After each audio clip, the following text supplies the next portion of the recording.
Convene the Wednesday, April 17th, 2024 Planning Commission meeting. Ms. Ruth, would you like to call roll? Thank you, Chairman.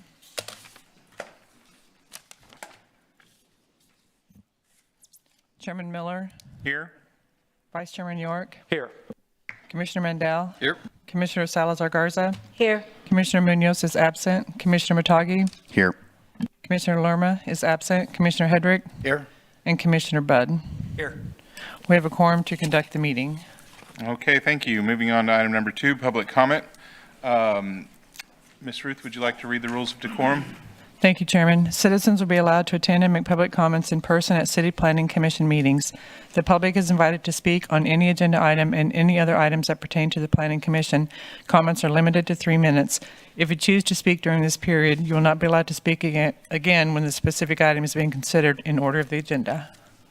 Okay, would anybody like to speak on any items not pertaining to a specific agenda item? I see none, so we will go ahead and close the public comment and move on to the approval of absences. This is Commissioner Mandel. I move that we approve the absences for Chairman Miller and Commissioner Matagi from April 3rd, 2024. I'll second that. There's a motion and a second. All those in favor say aye. Aye. Any opposed? Motion passes. Moving on to the approval of minutes for the April 3rd, 2024 meeting.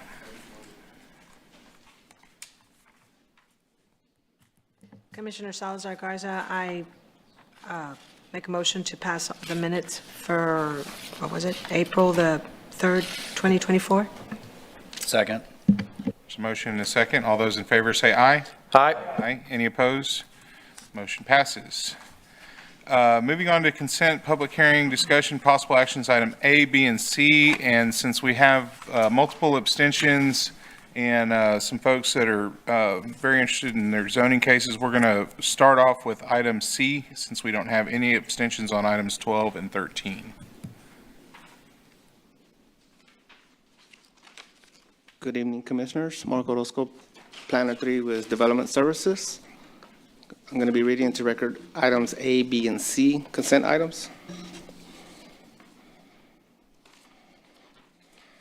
Starting out with plats. Item number 2, Veridian Phase 1. These are conditional approvals. Final plat of 21.08 acres. This is located east of Chapman Ranch Road and south of County Road 22. Item number 3, conditional plat for Veridian Phase 2. Final plat of 15.6 acres located east of Chapman Ranch Road and south of County Road 22. Item number 4, conditional plat for Ventanas Phase 1, final plat of 22.43 acres located east of Chapman Ranch Road and south of County Road 22. Item number 5, conditional plat for Ventanas Phase 2, final plat of 14.47 acres located east of Chapman Ranch Road and south of County Road 22. Item number 6, conditional plat for Valencia Phase 1, final plat of 10.59 acres located east of Chapman Ranch and south of County Road 22. Item number 7, conditional plat for Valencia Phase 2, final plat of 15.06 acres located east of Chapman Ranch Road and south of County Road 22. Item number 8, conditional plat for Padre Island number 1, block 34, lots 1AR and 1BR, is a replat of 0.689 acres located west of Highway 361 and north of Vedamar Drive.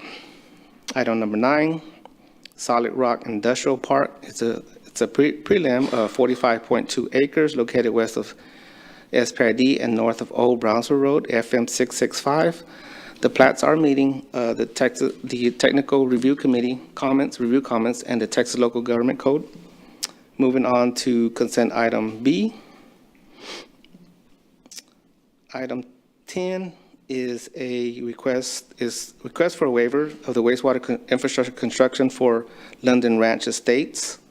Waiver to the requirements in sections 814C, 8.15, and 8.27A of the Unified Development Code. Item 11 is a request for a waiver of the wastewater lot acres fee requirement in sections 852G of the UDC for London Ranch Estates as well. Staff is recommending denial on this item on 11. Item 10 is staff is recommending approval. Continuing with consent item C, zoning. Number 12, it's a rezoning for Zumic Investments LLC. It is an ordinance rezoning a property at or near 4458 Church Street from the RS6 Single Family 6 District to the CN1 Neighborhood Commercial District.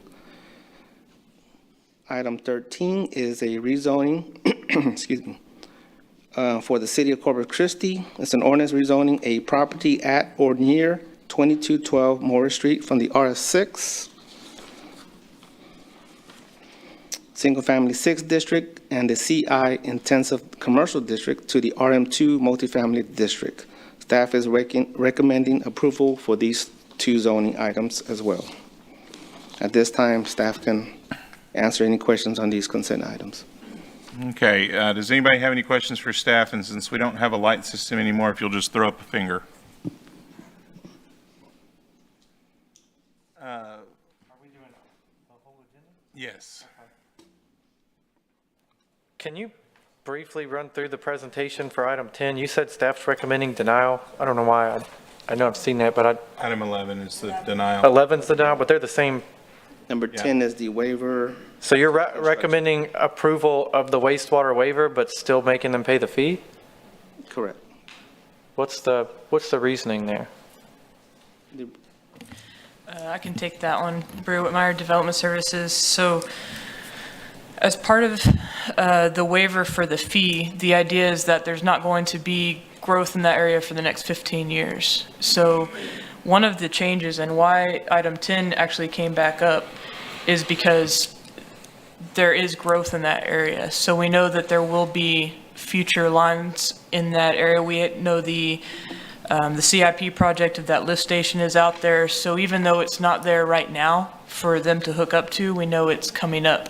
And the fee waiver, the idea behind that is that there won't be construction out there for decades, you know. So it's on the horizon is the reason why we are recommending that they continue with the septic systems as shown on their final plat, which was approved about a year ago before the master plans got set as the new master plans. But from that exercise, we know that area has growth, and we not collecting those fees just puts us in even a worse spot trying to grow the city. Okay. And I don't recall, when we did the plat, or as part of that process, are they under an agreement, the typical deal where they've got to hook up if and when the lines are there? That would be part of the city council agenda That would go with this? with the recommendation. With the fee waiver? It would be a sanitary sewer agreement. Is that what you're referring to? Yeah, I don't know if they were already on one, because we already approved that plat, right? Right, there's no agreement on file at this time. The final plat was approved with those septic as their wastewater. Okay. The real issue with the fee waiver would be that it's over the $50,000 mark. It has to go to council. It's not just here. It has to go to council to go. I think that's what Mark is referring to. That fee waiver, based on its amount, gets a recommendation here and has to go to city council.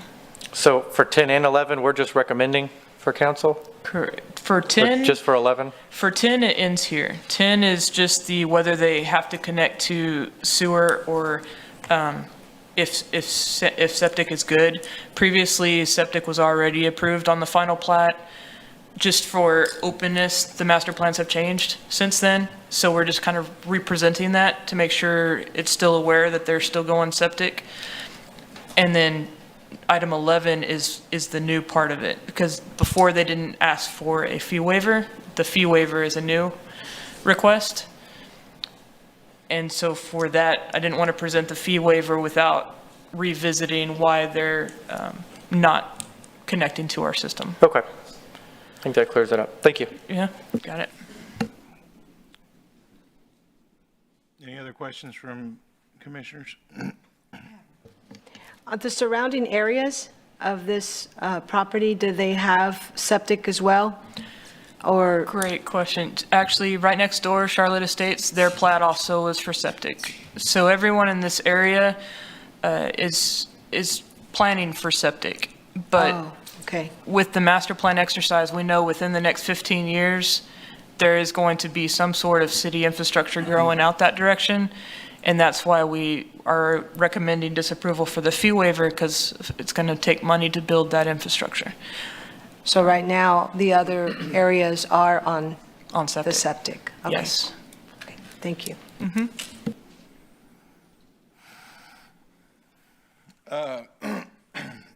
The zoning for that property is residential estate. RS6 on both London Ranch and Charlotte Estates. RS6? I believe. Let me double check that. It would have to be the 22. Yeah, you gotta have at least half-acre lots to have a septic. True. RS 22, But zoning could be more strict. yeah. Let me double check that zoning for you. Maybe for the setback requirement. Yeah. RS6, 25 feet. As and then- when they annexed is when they'd set their zoning, and they just annexed not long ago. Well, and it also depends on the layout of the subdivision and everything to make sure that they've got buildable lots that they can put septic on. Right, Correct. the half acre, the, Also required for the septic to be aerobic system with the Yeah. sprinklers? That takes Yeah, that's why you need the half an acre. for Right, the- and in our, for spray the field. planning, from the planning angle, it's just the half acre requirement. And that's only because we know that when they go to the health department to get their septic tank permit, it won't get approved unless it's at least a half acre. That's, from the planning side, there's not necessarily a rule based on the wastewater waivers, but it's really an Oasis Health rule. But yeah, go check the, yeah, the memo stating RS 22. perfect. Well, I've just heard a lot of complaints over the years about like Country Creek and, how from a planning perspective, long-term, having, there's been a lot of arguments that, well, because we didn't plan for sewer out this far, then we have subdivisions like Country Creek that have, septic systems, and it kind of makes everything non-congruent, after build out. So at some point, we've got to start saying no. This is probably not that point, but at some point, we've got to start saying no, because we're going to continue to have these, fragmented subdivisions with various different availabilities. And I think, it'd be important at a bare minimum to start enforcing the rules with regards to when sewer becomes available, that, the septic systems need to be discontinued. So I don't know if that was a condition of the plat or not. I'm curious if that's what they're talking about over there. This is a Buck question. No, Buck, if we can, how to put an agreement in place that once wastewater is available out there, that they would have to come to it. Right now, the plats for Charlotte and London all are planned on septic. We could do some sort of potential sanitary sewer agreement once it's available. But in the absence of infrastructure in the ground, The practicality of that is really not that practical, because once you get the line out there, everyone's already established on septic. I mean, yeah, no, that's what I was saying. You'd have to, basically, when you're building the subdivision, you'd have to put all the infrastructure in the ground in anticipation of a later connection. Yeah. And at this point, we wouldn't know the flow line of any infrastructure when it does get built, what it would be at, so there's no way to really design that at this point. There are a few developments like that in Flower Bluff that have infrastructure in the ground ready to connect. That, will it ever be connected? Who knows? But this far out, I'm not sure how they could design it. Yeah. Just a question on that, not building the infrastructure with the subdivision, but a lot of properties have these agreements where if we ever build sewer, then you have to get rid of your septic and tie in. How does the city enforce that? Do they just start going knocking on doors saying, by the way, you got to go build sewer? Or what triggers you guys to require, like, you wait till they do a remodel permit or? There's been some meetings on that. So I know part of that ties into the utility billing office, and CCW actually videos lines, so we can tell if they're tied in or not. And the policing is, as far as if they're using a septic, it's complaint driven. You don't really know a septic's failing until you can see it or smell it. So it's really complaint driven, and once it is, be like, well, you shouldn't be on a septic, and then they video the line and see if they're connected or not. You know, at this time you have to connect, so it is difficult to police. Okay. Do we, other than Country Creek and some of the stuff in the London area, do we have any other nodes within the city of Corpus Christi that are fully developed around them that are still on septic? Around this subdivision? No, anywhere in the city. Mostly Everything the bluff. south of 43? Right, I'm talking about within the city, because Oh, within. the thing that gives me a little heartburn about expansion into London, right? And I know that that's our area of expansion. However, we have all of these fragmented, parcels of land that have been developed that are not tied into city utilities. They have water, or they have, I would say a lot in Flower Bluff. right. Yeah, a lot of Flower Bluff, and that was as a result of later annexation after things were already built. But, I'm concerned about the implications down the road, as we continue to hear these cases as they come up, of having, looking into the crystal ball and getting 50 years down the road. And, you have all of these, whenever utilities are available out there, they have been extended, but instead we're just kind of skipping around and grabbing these parcels as they become available, no matter how far they are from existing utilities. And I just don't want to, the precedent's already been set. I just don't, at some point we just got to start hitting the brakes on some of this, because what we're going to end up with is, 20 acres over here that's, half-acre lots with septic systems, and right next to it is, 100 acres of RS 4.5, and, it's kind of, we do all these area development plans and things like that, with various levels of density, and, this is a departure from that as we, grab pieces of land that are far, far away. So, but those are my comments on that. And just to clarify, I know Marco found that it was RS 22 for London. Charlotte Estates right next door is RS 15. Just to, if that helps anything. But Charlotte Estates is RS 15, 15. which is less than half acre, but I assume that all those lots are bigger than a half acre? It's still zoned, Right. so right, that's for the septic tank. Right. So when we look at building, if this, if there was, and this is, I was trying to explain on a bigger scale, for example, if along that same stretch, even if it was farther in, if there's a lot of area in there that's zoned as a RS6 or a higher density, we know that the likelihood is going to be stronger that infrastructure go out there. If it remains more, these less dense zonings, it's less likely. So it definitely ties all back to the ADP. Unfortunately, both of these properties are outside of the ADP. So we had no view of this. The master plan, while it does reach out a little bit further into this area, ADP's never looked at these properties, just far out there. But that's not to say that we wouldn't still like the fee to be paid, so that we have some funding to help grow that direction. Okay. It's definitely on the border out there. Any other questions for staff?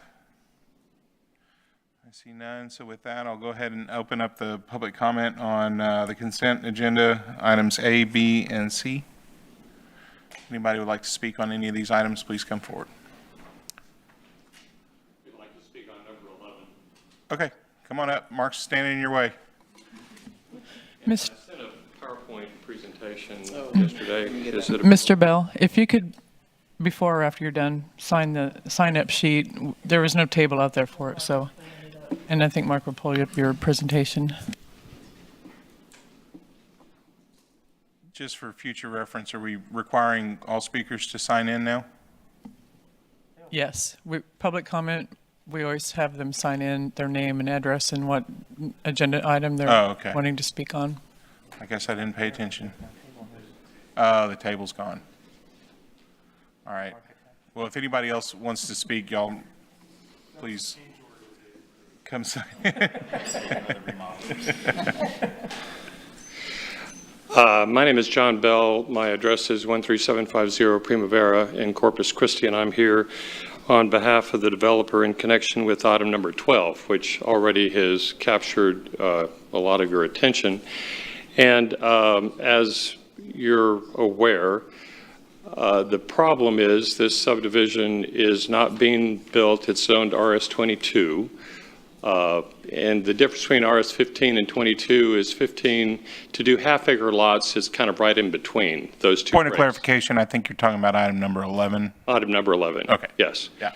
And, but proceeding on with this, there's no question that there's no sewer that's readily accessible to this tract. And so you cannot require that they build wastewater infrastructure when there's no readily accessible capacity, and I don't know how we get this to move on, to this area. The master plan, this is not in a master plan area at all. It's outside the London master plan, as indicated by the city staff presentation. It's, and the collection lines that come to this area don't even exist. The nearest proposed collection line, according to this proposal, if you can look on this chart, this is from the city staff's presentation, is over 1,500 feet away. But when you look at that line, it's a line that's more than 3 miles long that begins as a 54-inch line up at the north end, scopes down to 48 inch to 36 inches to 33 to 24 to 18 to 15 inches, and is designed to collect the wastewater from this area within the master planned site. It's not designed to go across County Road 22 and take in additional areas. And so for the staff to say that there is a line nearby, well, number one, according to the Pape Dawson study, it's going to cost $30 million to build this line, is proposed. And that's not in anybody's plans currently. It's over 1,500 feet away, and it's not even designed to serve this particular property. The staff, the issue here under the code is whether or not it's likely that there will be wastewater capacity within the next 15 years to serve this development. There's absolutely no basis for the city to make that determination based upon the facts that are available for you. Sure, London area has high growth.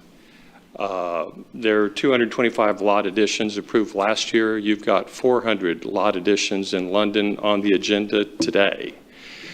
But keep in mind the London Area Development Plan actually has 53,000 lots, 6,000 acres planned for single-family development, and that would be 53,000 more lots just to fill in the area within the London master plan that exists, and this is outside that area. And according to the Pape Dawson master plan that was approved in this area, it's only designed to serve the capacity of all this within the Pape Dawson master plan. It's not designed to serve Charlotte Estates or London Ranch Estates. It's outside the master plan. According to the Pape Dawson survey, you have $471 million of non-growth related wastewater improvements have to be done. You've got another $208 million for the Greenwood system here. And again, we're talking about $30 million to get that pipeline to be 1,500 feet away that's not even designed to serve this location. So in summary, London Ranch Estates is outside both the London Area Development Plan and it's outside the London Master Plan. There's no plan whatsoever to provide wastewater service to this area at all.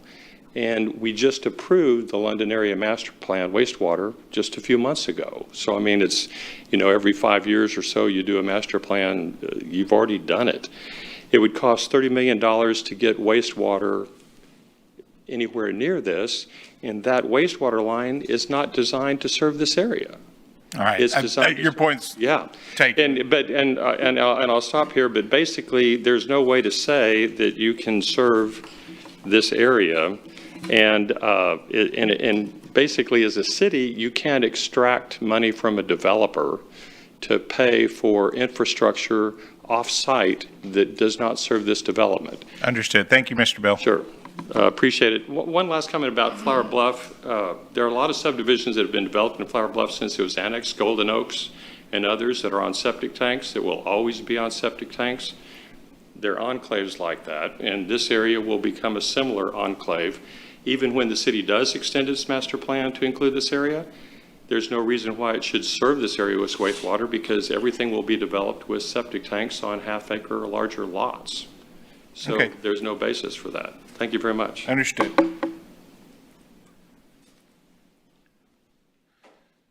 Would anybody else like to speak on any agenda items? I see none, so I'll go ahead and close the public comment.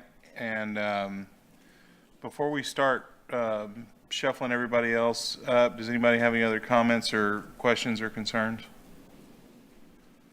My only comments are, and I appreciate Mr. Bell's comments, and it all makes sense, right? But we've got, you know, it's where I was going with, where does it end, is like, how far out of the service area are we going to continue to annex properties?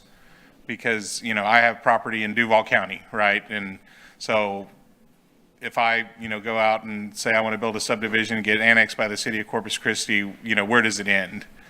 And being able to plan for that is very difficult. And it's obviously, the further away you get from our, you know, ETJ, or within the ETJ, on the edge of the ETJ, land prices are less expensive, so it's more attractive to developers. So I just fear setting precedents with regards to these types of, you know, agreements, because then, oh, well, I can buy this land, and, you know, and they did it for them, so we got to do it for these guys, and stuff like that. So those are my only concerns with these types of situations where things were done kind of backwards. Well, the new law on annexation, as the city attorney, has messed this up, because Chairman, he must come to the mic to speak if you so choose. Okay, well, I'll go ahead and close the Close public hearing. close the public comment. I just have a comment on that one item, because I was part of that designing the sewer that came across London. I know what their intent is, but I agree with the city's, you know, opinion that you want to extract the fee to build the sewer if it's going to come in the future. But what Mr. Bell just presented is exactly what I would do for my clients, and find out, is it required? Yeah, I agree it would be great to have the money, but I was a yes vote on that, to deny that fee until he pointed out they're not even in the service area. So I think I can't vote to tell somebody you have to pay for stuff because it's reasonably going to be here in 15 years when it's not even in the service area on the master plan. My question I was writing down as he was talking was to ask staff, is it on the long-term plan or the 10-year plan on the master plan? And if it was, then yeah, the city has decided with their engineer that, or in that master plan, that it's going to be there in 10 years. And so it's an easy decision to tell them they got to pay for it. But if they're not even in the plan, then the city's saying right now they have no plan to extend wastewater officially. I know we may know that that's probably going to end up there.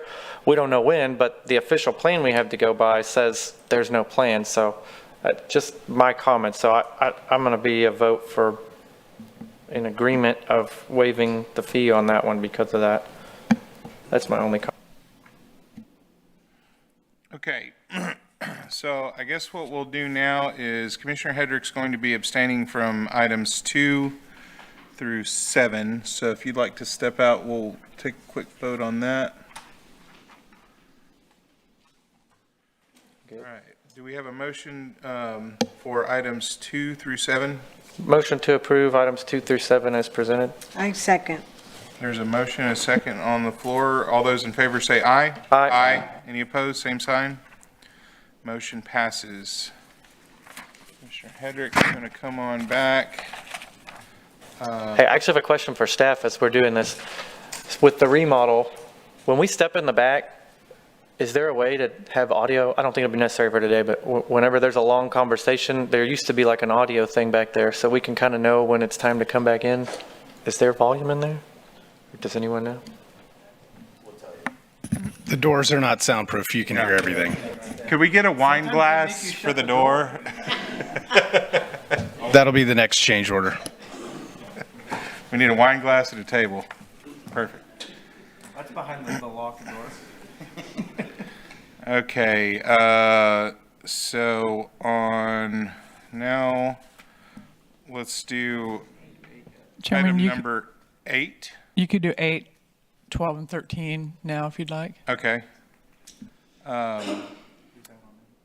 Let's do 8, 12, and 13 with the full commission. Move to approve 8, 12, and 13 as presented. I second. There's a motion and a second. All those in favor say aye. Aye. Any opposed? Motion passes. Now we'll do number 9 individually. Commissioner York abstaining. Do I have a motion on item number 9? Commissioner Mandel, I move that we approve item 9 as presented by staff. Second. There's a motion and a second. All those in favor say aye. Aye. Any opposed? Motion passes. You cracked the door, didn't you? My ear on the door. Okay, Commissioner Bud, take a hike. Okay, items 10 and 11. Do we have a motion on items 10 and 11? I'm going to make a motion that we approve item 10 as presented and approve the waiver requested in item 11. Okay. Second. Motion I'm going to second and that. a second. Was that Commissioner Matagi second? Okay. And if I wanted to vote no on 11, would I just have to vote We can no? do a roll call vote if you'd like for item 10 and then item Are 11. you asking us if a yes or a no vote? Yeah. Okay, The so motion was to approve the waiver, so you would be voting against the motion. yeah, They need to be voted on and made a motion separately. but you've got a motion on the All floor. right, I'll so- rescind that motion and make a new motion to approve item 10 as presented. Second. Okay, there's a motion and a second. All those in favor say aye. Aye. Aye. And then new Any motion. opposed? Same sign. Motion passes. And then, Motion to approve the waiver request in item 11. Second. okay, there's a motion and a second. All those in favor say aye. Aye. Any opposed? Aye. Aye. Ooh. Is that a Oh, split we got vote? 6. Do we have who's the, Ruth, Ms. Mike Ruth, Dice, are you the VP tiebreaker here? well, I mean, they all do, but, Because then that would happen last time, they would just send it with no, but we got to send a recommendation. we didn't know last time it was back. You want to do a roll call vote to? Yeah, I think that would be best. Okay. Okay. Let me fill the paperwork out just so I have it right. Hold on just a minute. And just for clarity, we are voting on staff's recommendation and not the waiver itself, correct? Well, the motion was to approve the waiver. Yeah, the motion was to go against. Yeah. Was that done correctly? Okay, yeah, sorry. So you'd be a nay vote then? Right. So we have a motion from Commissioner York to approve item 11 which is approving the waiver, Right. which is against staff's recommendation. Correct. Okay, and then seconds by Commissioner Murtaghi. Okay, and then we'll do a roll call vote. Chairman Miller, Nay. Vice Chairman York, Aye. Commissioner Mendel, Aye. Commissioner Salazar Garza, Nay. Commissioner Munoz is absent, Commissioner Murtaghi, Aye. Commissioner Lerma is absent, Commissioner Hedrick, Nay. and Commissioner Budd abstains. So we have 1, 2, 3 nays and 1, 2, 3 ayes. Yeah, it'll proceed to council with just no recommendation. Okay. All right. Moving on, Commissioner Budd can come back. We have, the briefing for the 2024 bond program has been pulled, I assume, because council's going to hold a workshop, correct? Yes, that's correct. Okay. All right, so moving on to the director's report. Hello. Mike Dice, Development Services. I'm trying to find my presentation here. I'm here to speak about the master plan and impact fee presentations that have been given to the Capital Improvement Advisory Committee. I believe this is the one. Yep. Make sure everything's up there. All right. Again, Mike Dice, Development Services. This is the continuation of giving you condensed briefings of the presentations that our consultant, Pape Dawson, has done through the different SEAC meetings. So far, we talked about the preliminary presentation, and we've done stormwater, water, and roads. Tonight is the wonderful world of wastewater. So if we can pull the presentation up. Oops, let me get full screen.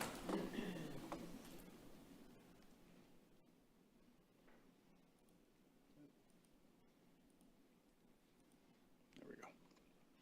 All right, so again, as we talked about the different impact fees, everything is a reminder, everything is driven from Texas Local Government Code 395. So in our discussions and calculations that our consultant did, again, we have to define the service areas. That's key, number one. Two is estimate those utility demands for future growth, and that includes developing the 10-year CIP. Calculate a weighted cost per service unit. That's how you can determine and assess that fee. Service units, LEUs, LDUs, EDUs, whatever city wants to term it. And then again, state law says whatever that rate is, you have to apply a 50% credit. Service areas and wastewater are based on your service plants, your wastewater treatment plants. The city of Corpus has 6. Allison, Broadway, Greenwood, Laguna Madre, Oso, and Whitecap. So the service areas are broken up for those. Potential impact fees could be assessed in those service areas, those 6 different areas. So part of the master plan and impact fee is they looked at growth rates in the different areas. On this particular slide, it's keyed on the ADPs for those particular areas. So what it has is your current households. Again, we started this in 21. It's not 24. And then it gives a projected growth based on those growth patterns. Again, growth patterns were based on MPO data, other data as well. Varying levels, but for the most part, it's right at or under 1%. It's kind of been our traditional growth. Certain areas are growing a little faster, some are slower. But again, this gives the difference in 21 to 31 in the households, employees, because commercial is a key component of the calculation as well. So again, growth by those service areas. Service units are calculated, as it states here, flows per gallon. That's how they determine what is a service unit. Again, the current gallons per service per wastewater treatment plant, it gives those flows and the predicted flows over the next 10 years, again, based on what could be, what's the existing service units in those areas and what could be beyond, at 10 years and beyond 10 years. So a lot of what you'll see is in the capital improvement plan is projects to develop the plants, improve the plants, add capacity to those plants, fun stuff like filtration and all that good stuff when you talk about wastewater. So a lot of these were already in CCW's capital improvement plan. What has been done by the consultant is take some of those recommendations, add to it based on the growth, and that's where we get some of these numbers. These numbers are based on standards through standard engineering practices. I don't know engineer speak that much. I didn't sleep at a Holiday Inn, but for the most part, everything is standard through what is normal cost associated with those. These are then presented as capital improvements, which the SEAC presented a recommendation and council has already approved. Those capital improvements, again, that's what, as a reminder, that's what helps develop that, I keep saying algebraic equation, but that's what develops that fee through those capital improvements. So a closer look at Allison. This just kind of gives you a breakdown of where Allison is. The fee that has been calculated by the consultant, this is a maximum assessed fee that could be calculated. It doesn't mean that this has to be. SEAC, which actually meets tomorrow, will be discussing impact fees and what could be a max cap, and then what could be the assessed level. You could adopt a max of, I'll just throw out an arbitrary number here, it's $18.93, but you could assess it at $2, $10, $30, whatever it may be. They'll discuss the possibility of that, what projects may be needed, if it does need more in those particular areas, those will be discussed. The recommendation cap is $18.93 for Allison. Broadway, it's the smallest area downtown. Again, limited projects, but anything dealing with a wastewater treatment plant is not cheap. But again, this is our lowest cost at $348. Greenwood, obviously, is a little bit larger area. I think it is the largest, and it will have further expansion south as it connects to the wastewater line that's going in the London area. Those, again, you talk about how the wastewater will expand. The total cost in this compared to the Broadway one is almost triple. So it's a lot of expansion through that. The max cap is listed at $13.53. Laguna Madre, for the most part, is one of our smaller areas. Again, the same thing. It's mainly just the UV improvements to handle those capacities. Again, a small fee, $476. Oso service area, it's one of the older plants in town. Again, this is mainly the south side, heavy development residential side. A lot of expansion here. Again, you'll see just in the process upgrade, it's almost $70 million. So it's a total of cost of $100 million. Through that equation and the calculation, it would be a max fee of $18.76. And then Whitecap, again, is the island. It's really just, I say small improvement, it's still $15 million, but that has an assessed max cap of $1,084. So in total, these would be the max cap at the 50% rate. Again, this is up for discussion tomorrow. There is potential proposal to consolidate. What we have here is one service area, which would make the entire city just one area. I'll take a step back and remember, 395 talks about service areas and expenditures within those service areas. If you do it as one, it allows you to develop in, say, Cal Allen and spend the fee in the island. So there are advantages, there are disadvantages in the sense of the cap's typically lower because you're taking those, what was it, Alice? It was Broadway had a $300 fee and the other one was $1,800. So it actually lowers the total max cap. But again, all those projects previously discussed would be in that as one service area. The fee on that would be $1,268 max cap. What we like to do again is compare to other cities. New Braunfels is way out there on the fringe. They're looking at $6,200 for an impact fee. Our neighbors, Portland, have $2,300 in Tier 1. Tier 2 is $4,700. Portland, Old Town, I didn't realize there was an Old Town, is $0, but again, that's how they've broken down those particular areas. And then what our max cap is shown on the right as a comparison. And that's really it for their presentation, it really just, the condensed version was I took out a lot of the math because it's a lot of spreadsheets, which don't show well on camera, and you get a lot of dazed and confused faces after about 6 spreadsheets. So for the most part, it'll be a great discussion tomorrow. We're going to talk about all the impact fees. When that, whatever action happens out of SEAC tomorrow will be discussed with y'all at the next Planning Commission meeting. We'll give a presentation on that. Again, amending kind of what Pape Dawson will present, but we'll also include, you know, what the vote was, what the recommendations were, and then the schedule going forward, you know, what, if there is a recommendation, when it goes to council, and then those future dates on that. And that's really it. Oh, sorry. Commissioners, any questions for staff? So kind of going back to the London Ranch Estates argument, right? The master plans as they have been presented represent 6 service areas because we've got 6 wastewater treatment plants. There's no plans for a 7th wastewater treatment plant in the London area? Not that I'm aware of. Yeah. It goes to Greenwood. Yeah, they go to Greenwood and some of it goes to OSO and, I mean, rough cost on a new treatment plant would be $200 million. right. And that was 5 years ago when I got that quote. So seriously doubt that would ever happen. We designed that force main going because it would end up being right there by the OSO, which is really close to the Greenwood plant. Mm-hmm.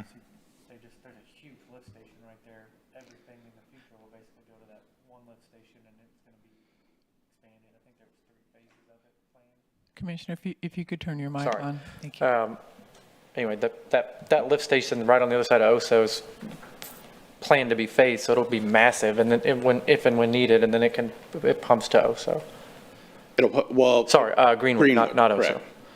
correct. Which So is just there down. are plans in place to start sewer expansion in the area. A wastewater treatment plant is not one of them. Greenwood has some capacity at this point, but again, looking future, it may need capacity adjustments. But the London area, if I understood your presentation, the majority of it is in the OSO service area? Well, currently, the lift station in the area is serviced to OSO. When CCW gets an additional line in place, that will switch to Greenwood. Right. But what I'm getting at is the impact fees that are collected for developments in the London area, those dollars have to stay within the service area that the line is drawn around. We are looking at options through the Attorney General to see if that is rock solid. Yeah, because I'm concerned about, you know, yeah, we've got a big lift station to be able to pump everything over to Greenwood, but if we have to expand Greenwood per state law, we wouldn't be able to use these impact fees collected to. I didn't realize you were saying that. So you're saying, I just want to make sure I'm understanding this right. The stuff in the Brazelton subdivision and the Montesegah subdivision, all that is going to OSO? Because the line we designed goes straight to Greenwood. No. Those up farther north go to Greenwood currently. I'm talking about the fees. The stuff on the east is where, can you pull your map back up? Yeah.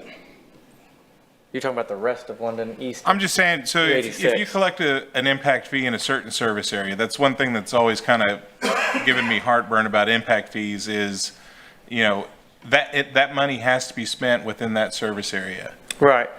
I'm just looking where this, I'm like turned around on here. So this is the whole map. No, this is Or is this Greenwood. just- So what we're talking about. That doesn't even include the stuff that was just designed, so that looks off, is because where your mouse is right now, that's the London, the brand new London subdivisions, right? Yeah. All of that was added to the Greenwood service area when that lift station was built, so it looks like their map needs to be updated in that area at least. Well, like I said, we have been doing this quite a while. This is the map that counts, Yeah, so far as where the dollars go. and again, the proposal at hand is do you break it up into those multiple service areas or we just do the one? Consensus, we believe, would probably be one. Yeah, and I think that the Yeah, map this that was the counts service it. plan, but I think I think that Pape Dawson's will be recommending updating the service plan to combine London with the Greenwood to. Right. So what I'm saying is, all the dollars that are collected in this area, right? Mm-hmm. All those dollars can only be spent at OSO. Currently. Yeah, the way That's the way you If- presented it? is- If in multiple service areas. Right. Again, there is an option for, So the reason that the OSO fee's shown at 18-something is because all the London improvements are currently associated with OSO? So if that changes, those fees will shift around a little bit? Like Greenwoods will go up, I guess, and OSO will come down? a little bit, yes. Okay. But if you only have one service area, then you have to assess a flat impact fee for every, One service Project area in means the one town. fee. Right. Correct. so that's kind of, that's problematic in my opinion. It does seem like it would be a reasonable idea, at least maybe something you can bring up at SEAC. It might be worth having a Greenwood 1 and Greenwood 2, because I don't know if, it's not my job to do the fee, but I mean, if you're in the London area, you're responsible for a lot more of the growth than someone who's in the subdivision that's been there for 80 years. No, understood, and that's kind of the key discussion points that we've already had. Again, it's going to be a good, lively discussion tomorrow about what and where we land and how service areas are combined. You know, we go back to transportation, it's 21 service areas. Now, that's by state law, but we could assess a flat rate fee. It would have to be the lowest of all the 21, it would have to be the lowest because state law makes you calculate per service area. But we could say if the lowest service area is $100, we can charge $100 across the city. That way it's just one fee for ease and understanding. But yeah, you have areas of higher development than lower development that are paying the same fee. I just think the map needs to be redrawn. Well, and again, we're updating as we go. A lot of this stuff, like I said, started in 21, so there have been some It definitely changes. needs to be corrected, at least for that master plan amendment that was done for the London area, because that's Yeah. not, that wasn't And this was shown in correctly. February, I believe. No, January. So I'll double check and make sure that they've got correct maps. Michael, I think the disconnect is, that map was drawn when they were doing London and Greenwood as separate Separate. service areas. And so I think the current proposal is to combine London As one. and Greenwood. I'm just, their Greenwood map didn't show the existing part of London that's already in the Greenwood service area. No. No, What no. I'm saying is London was its own service area. Oh, I got you, And okay. But they're gonna recommend to just combine them. Yeah, and here's another example. Cal Island was separate for potential growth out in the Cal Island area. That's been combined with Allison. Are those decisions that y'all are trying, that you expect them to make tomorrow at the meeting? Yeah. Yes. Okay. And we'll get another briefing next time? Yeah, next PC meeting will be what was discussed at SEAC. We'll give a condensed version of Pape Dawson's presentation, so you see that presentation, but we'll also discuss what the advisory committee has as a recommendation, as well as the timelines moving forward. If they have a recommendation of whatever, we'll tell you what that is, the council dates, the public engagement dates that we're doing. Other questions that may come up during the meeting tomorrow, again, we'll try to address those as well. Cool. Well, does anybody else have any questions for Mike Dice? Real brief, part of the director's report, we had our senior plumbing inspector passed away unexpectedly. Oh, I'm sorry. Last week, so I just wanted to throw that out there. His services will be on Saturday. Thank you. Sorry to hear that. Okay, if there's no future agenda items, we'll adjourn this meeting.